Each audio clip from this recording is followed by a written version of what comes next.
We're staying on Israel-Hamas war, where Israeli forces have remained inside Al-Shifa, the Gaza Strip's main hospital, after storming it for a second time in 24 hours.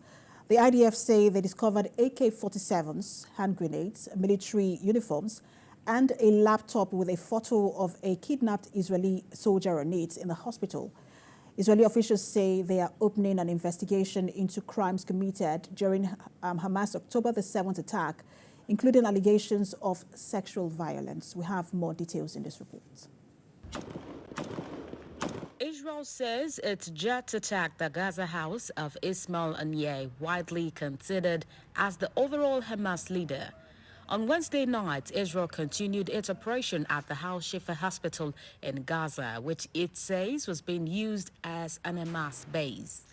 Israel began striking Gaza after Hamas's 7th of October attacks, in which 1,200 people were killed and hostages taken. The World Health Organization Director General Dr. Tedros Adhanom Ghebreyesus said that the organization continues to call for the hostages to be released unharmed. According to him, only 1/4 of Gaza's hospitals are still functioning. We're deeply concerned for their health and well-being, just as we are concerned for the health and well-being of the people of Gaza. WHO has not received updates on the number of deaths or injuries in Gaza.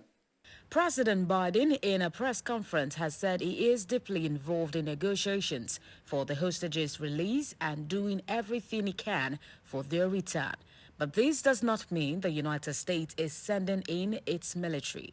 The first war crime is being committed by Hamas by having their headquarters, their military, hidden under a hospital. And that's a fact. That's what's happened. Israel did not go in with large number of troops, did not raid, did not rush everything down. They've gone in, and they've gone in with their soldiers carrying weapons, their guns. During the hearing of the House Ways and Means Committee in the United States, members of Congress held a hearing to take a closer look at the rise of anti-Semitic protest and safety following the October 7th attack in Israel. Dreaming of an America where she could openly raise a Jewish family. I grew up hearing the cautionary tales of blatant anti-Semitism, how my grandfather was stabbed for being a Jew, how my mother was called a dirty Jew on a daily basis, how my family had to pretend they weren't Jewish. Israel has continued its attack on Hanan area of the Gaza Strip, with thick smoke rising there and sound of bombardment ringing out. The conflict between Hamas and Israel, which erupted on October 7, had at a point forced nearly 90% of the 30,000 residents in the region to flee the city and be resettled at hotels in some cities of central Israel by the government. Huge crowds gathered for a pro-Palestine protest outside the parliament in London on the night of the 15th of November. Demonstrators gathered in Westminster waving Palestine flags and chanting ceasefire.